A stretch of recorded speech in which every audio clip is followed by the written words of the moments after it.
नमस्कार दोस्तों, क्या हाल चाल है। स्वागत है आप सबका वाइन की एक और जानकारी से भरी नई वीडियो में। दोस्तों, इस वीडियो में मैं आपको बताऊंगा बिना मार्केट ईस्ट के हम बहुत अच्छी और बहुत आसान तरीके से वाइन को घर में कैसे बना सकते हैं। दोस्तों, मैं आप लोगों से अपना एक्सपीरियंस शेयर करता हूं। मैंने आज तक जो भी वाइन के बारे में सीखा है वही आप लोगों से मैं डिस्कस करता हूं और आप लोगों को डिस्क्राइब करने की मैं पूरी कोशिश करता हूं, यानी कि आप लोगों को उसके बारे में बताने की पूरी कोशिश करता हूं। दोस्तों, वीडियो में अंत तक बने रहिएगा। इस वीडियो में आपके बहुत सारे सवालों के जवाब आपको मिलने वाले हैं, तो अंत तक बने रहिएगा। तो चलो दोस्तों, शुरू करते हैं वाइन बनाना। कांच का 5 लीटर का ये कंटेनर है, इसे स्टेरिलाइज कर लिया है। 2 किलो काले अंगूर, ये देसी खांड है, 1 किलो का पैकेट है, 800 ग्राम ही हम इस्तेमाल करेंगे।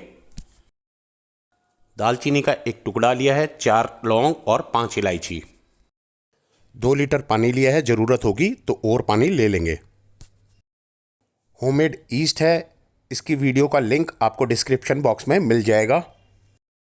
वाइन बनाने के लिए नींबू के जूस की भी ज़रूरत पड़ेगी। किचन रैप शीट, इसी से कंटेनर को एयर टाइट करेंगे। सबसे पहले दालचीनी, लौंग, इलायची और खांड को इस पानी में ऐड करके उबाल लेंगे। खांड हमें 800 ग्राम ही लेनी है। बहुत से लोगों का सवाल है कि ये खांड क्या होती है। खांड एक नॉन रिफाइंड शुगर है, ये चीनी से अलग होती है। चीनी रिफाइंड शुगर होती है। दोस्तों, अगर आपके पास खांड नहीं है तो कोशिश कीजिए आप गुड़ का इस्तेमाल करें। अगर गुड़ भी नहीं है तो चीनी का इस्तेमाल करें। चीनी आपको 700 ग्राम ही लेनी है। चीनी सेहत के लिए अच्छी नहीं होती, दूसरी तरफ खांड स्वास्थ्यवर्धक होती है। तकरीबन 200 ग्राम खांड बचा ली है पैकेट में। गुड़ भी सेहत के लिए अच्छा होता है। अगर आपको खांड नहीं मिलती तो गुड़ का भी इस्तेमाल किया जा सकता है।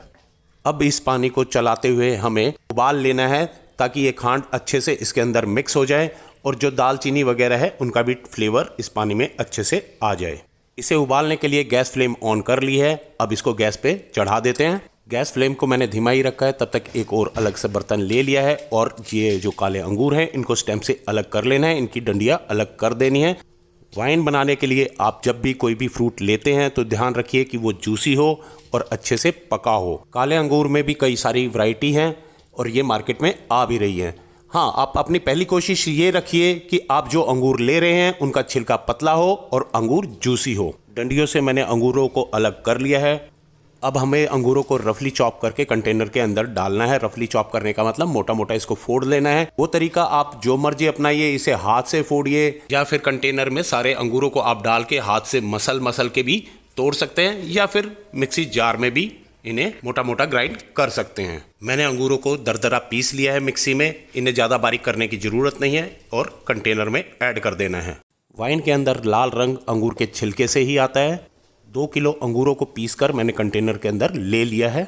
पानी भी हमारा उबल चुका है। अब हम इसे कंटेनर के अंदर डाल देंगे। ऐसे कैसे, हमें इसे छानना नहीं है, सीधा सीधा डाल देना है।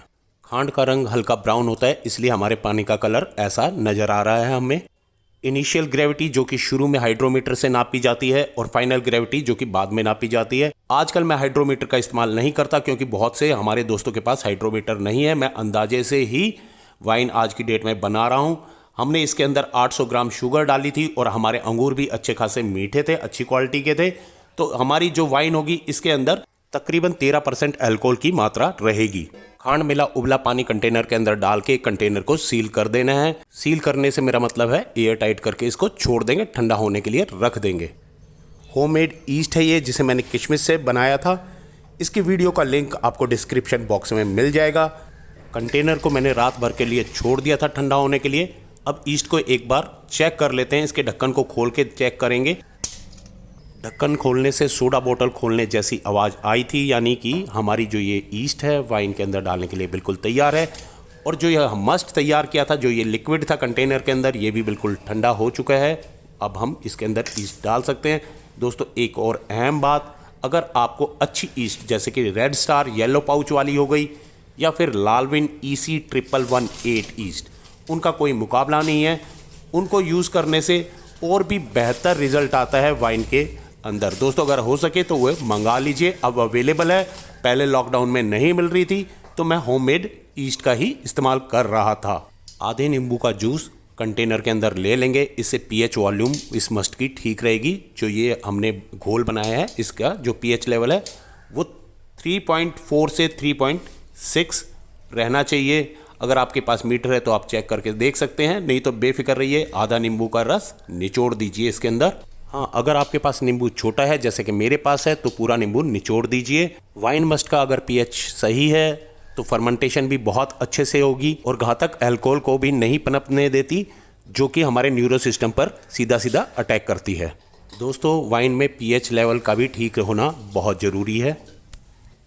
लेमन जूस यानी कि सिट्रिक एसिड और ईस्ट दोनों को ही मैंने कंटेनर में ऐड कर दिया है। अब इसे एयर टाइट कर देते हैं और फर्मेंटेशन होने का इंतज़ार करते हैं। इसे 4 से 6 घंटे लगेंगे फर्मेंटेशन शुरू होने में।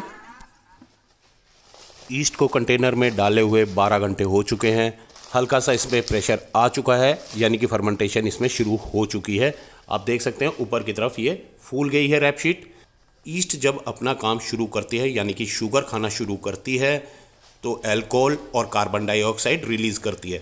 ये कार्बन डाइऑक्साइड की वजह से ही रैप शीट ऊपर की तरफ फूली है। अगर अंदर से प्रेशर ज़्यादा बनेगा तो वो कार्बन डाइऑक्साइड रबर के नीचे से निकल जाएगी, कोई दिक्कत नहीं आएगी। रैप शीट मुझे सबसे अच्छा ऑप्शन लगता है, एयरलॉक से भी ज़्यादा बेहतर। वाइन मस्ट को हमें डेली एक बार दिन में मिक्स करना है। ऐसा हमें लगातार 8 दिन तक करना होगा ताकि थोड़ी सी ऑक्सीजन ईस्ट को मिल जाए। ऐसा करने से ईस्ट स्वस्थ बनी रहती है और अपना काम अच्छे से करती रहती है। मिक्स करने के बाद किचन रैप शीट से कंटेनर को दोबारा से एयर टाइट कर देंगे और आगे की फर्मेंटेशन होने के लिए रख देंगे।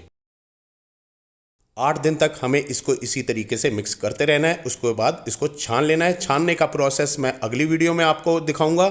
दोस्तों, इस वीडियो में बस इतना ही। मिलते हैं अगली वीडियो में। जय हिंद, जय भारत।